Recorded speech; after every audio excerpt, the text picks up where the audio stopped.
अस्सलाम वालेकुम dear learners, how are you all? Hope you are doing well.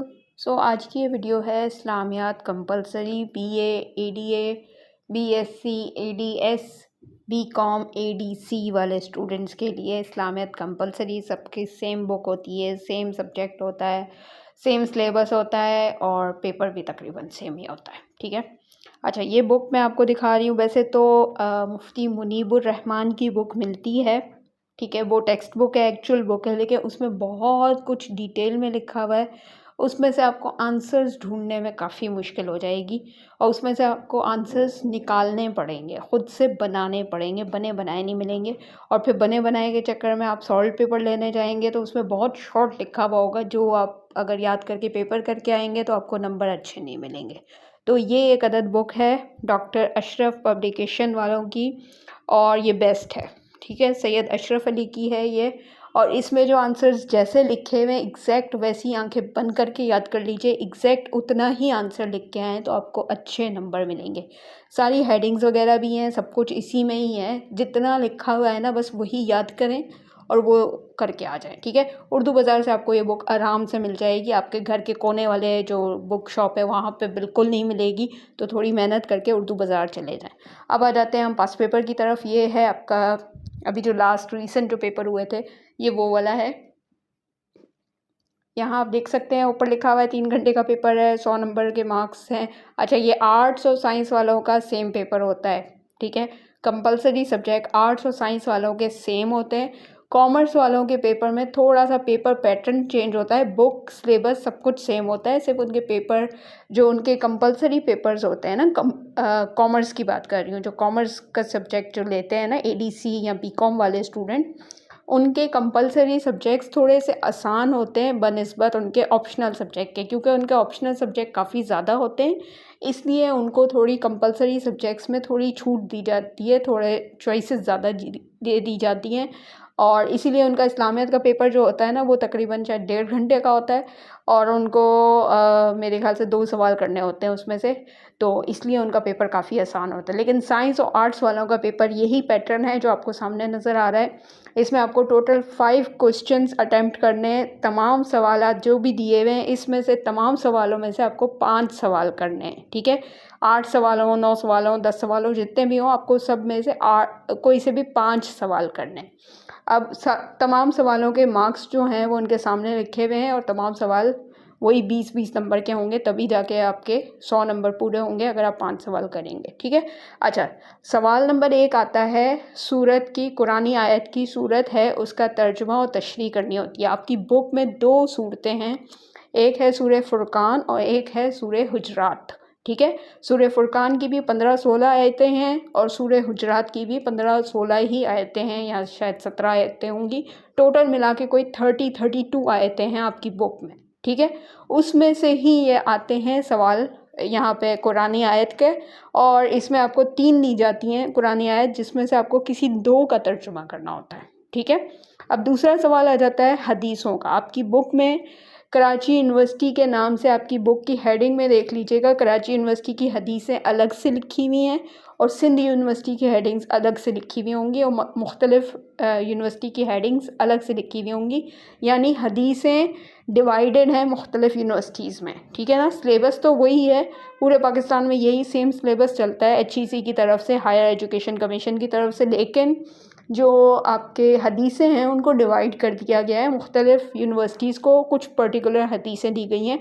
तो आप क्योंकि कराची यूनिवर्सिटी के हैं तो आप कराची यूनिवर्सिटी वाले ही हदीसें देखेंगे, उसमें से सवाल नंबर 2 आएगा जिसमें आपको उसका तर्जुमा और तशरीह करनी है। हदीसें वही 3 दी जाएंगी जिसमें से 2 का आपको तर्जुमा, वर्ड टू वर्ड तर्जुमा होना चाहिए। याद रखिए, कुरानी आयत और हदीसों का तर्जुमा वर्ड टू वर्ड होना चाहिए। ठीक है, और तशरीह ज़ाहिर है जो बात उसमें कही गई होगी, जो तर्जुमे में आपने जो बात बताई है, जिस बारे में भी वो आयत या हदीस होगी, तो उसको आपने डिटेल में बताना है, उसको कहते हैं तशरीह। ठीक है, अच्छा अब ये कितने मार्क्स का है सवाल? जैसे मैंने आपको बताया कि 20 नंबर का एक सवाल है, तो कुरानी आयत वाला सवाल भी 20 नंबर का है, यानी एक आयत का तर्जुमा और तशरीह जो है वो 10 नंबर की है। इस तरह दोनों का करेंगे तो 20 नंबर मिल जाएंगे। इसी तरह हदीस भी एक जो है वो 10 नंबर की होगी, 2 करेंगे तो 20 नंबर मिल जाएंगे। अब आप लोग कहेंगे मिस वो जो एक है 10 नंबर वाली, उसमें हम कितनी तशरीह करें? जैसे मैंने आपको बताया, अगर आप ये वाली बुक लेंगे, इसमें जितनी लिखी हुई है एग्जैक्ट उतनी ही चीज़ें याद कीजिएगा। लेकिन फिर भी आपकी आसानी के लिए मैं बता दूं कि तशरीह कम से कम 1.5 से 2 पेजेस की होनी ही चाहिए। ठीक है, आ गई बात समझ में? अब कुछ चीज़ों में शायद आपको तर्जुमे में ज़्यादा बातों को तशरीह करनी हो, शायद उसमें ज़्यादा बातों का जिक्र किया जा रहा हो, तो अगर आपका तशरीह लंबी भी हो जाती है, 3-4 पेजेस की भी जाती है, तो ज़ाहिर है आपको तो वही जो चीज़ है, जो तर्जुमे में जो बातें लिखी गई हैं, उनको वाज़ेह तौर पे एक-एक करके सबको तशरीह करनी है ना। ये तो नहीं कि आप 1.5 पेज करने के चक्कर में आधी चीज़ें छोड़ देंगे कि नहीं बस 1.5 पेज हो गया, ख़त्म कहानी। नहीं, आपको पूरी तशरीह करनी है। तो ये सवाल मुझसे ना किया करें कि मिस तर्जुमा और तशरीह कितने पेजेस में होनी चाहिए। इस सवाल का मुझे तो समझ में नहीं आता कि बेटा जितनी बात लिखी होगी उतनी तो तशरीह करनी होगी ना। ज़ाहिर है अगर आप वो कोई चीज़ छोड़ देंगे तो नंबर तो नहीं मिलेंगे, फिर आपका क्या फ़ायदा ये सवाल करने का। तो जितनी बातें हैं उसमें वो सारी लिखिए, चाहे आपके 4-5 पेजेस आ रहे हैं, चाहे आपके 2 पेजेस आ रहे हैं, जितने भी आ रहे हैं, बात पूरी करनी है आपने। ठीक है, ये हो गया। अब नेक्स्ट आ जाता है सवाल नंबर 3 से लेके और आखिरी सवाल तक, जो आखिरी आपको नोट वाला सवाल मिल रहा है। यह आपका वही सारी चीज़ें हैं जो इस्लामियत में हम बचपन से पढ़ते आ रहे हैं। इबादत, नमाज, रोज़ा, ज़कात, हज। ठीक है, फिर अकीदा ख़त्म नबूवत, अकीदा आखरत, अकीदा तौहीद, अकीदा ख़त्म नबूवत, ये सारी चीज़ें जो हैं ये अकीदे में आ जाती हैं। फिर आ जाते हैं आपके हज़रत मोहम्मद सल्लल्लाहु अलैहि वसल्लम की ज़िंदगी, उनकी मक्की ज़िंदगी, उनकी मदनी ज़िंदगी, उनके सारे जो पूरी ज़िंदगी में जो उनके साथ जो भी वाक़यात हुए, जो भी उनके अखलाक के बारे में या उनके जो भी मुख्तलिफ़ अतवार थे, जो आदात थी, उनके बारे में भी, मतलब उनकी लाइफ के हिसाब से भी वो वाला टॉपिक भी आता है। फिर आखिर में आ जाता है आपके क्या कहेंगे उसको, हुकूकुल इबाद, यानी आपके दूसरों के साथ क्या ताल्लुक़ हैं, वालिदैन के साथ ताल्लुकात, पड़ोसियों के साथ ताल्लुकात, उनके हुकूक, इंसानों का हुकूक, या बहुत मुख्तलिफ़ किस्म की चीज़ें होती हैं हुकूकुल इबाद में, और बहुत कुछ आता है। ठीक है, तो ये सारे मैंने आपको टॉपिक्स बता दिए हैं जो हम बचपन से पढ़ते आ रहे हैं। इन्हीं से रिलेटेड ये सवाल नंबर 3 से लेके आखिरी सवाल तक सवालात आएंगे। तो इस्लामियत ऐसा सब्जेक्ट है कि जो आप बचपन से पढ़ते आ रहे हैं, ज़ाहिर है, लेकिन यूनिवर्सिटी लेवल पे आके वही जो बचपन से पढ़ते आ रहे हैं उसको आपने थोड़ा डिटेल में बताना है। ठीक है, ताकि आपके नंबर्स, ज़ाहिर है 20 नंबर का सवाल हो गया है। बचपन में क्लास 1-2 में तो 5-5 नंबर के सवाल, 2 नंबर के सवाल भी किए हमने। फिर इंटर लेवल पे आके हमने 5-5, 10-10 नंबर के सवाल भी किए हैं। सॉरी, मैट्रिक में आके हमने 10 नंबर के सवाल किए हैं। इंटर लेवल पे आके हमने 15 नंबर के लॉन्ग सवाल किए हैं। अब यूनिवर्सिटी लेवल पे आके हम 20 नंबर के लॉन्ग सवाल कर रहे हैं। तो ज़ाहिर है उसमें कुछ तफसीलन चीज़ें बतानी होंगी ना, थोड़ी, मतलब आंसर थोड़ा लंबा होना चाहिए। ठीक है, तो वही बात आ गई, 20 नंबर के सवाल के लिए कितना पेज का आंसर होना चाहिए? कम से कम 4 से 5 पेजेस का आंसर होना चाहिए। 10-12 हेडिंग्स तो होनी ही चाहिए। और नोट जो है वो नोट कोई से भी 2 करने होते हैं, तो एक नोट 10 नंबर का होता है, तो वो भी कम से कम 3 पेजेस में आना चाहिए, और उसमें भी आपकी कम से कम 5-6 हेडिंग्स होनी चाहिए। ठीक है, आई होप मैंने आपकी तमाम चीज़ें, सवालों के जवाब दे दिए होंगे, क्या, क्यों, कैसे वाले सवाल जो आते हैं। अच्छा, अब एक और सवाल होगा आप लोगों का, बिल्कुल होगा, मिस हम इसमें से आयतों वाला सवाल चॉइस में छोड़ सकते हैं? क्या हम इसमें से हदीस वाला सवाल चॉइस में छोड़ सकते हैं? क्या ये आयतों वाला सवाल और हदीस वाला सवाल लाजमी करना है?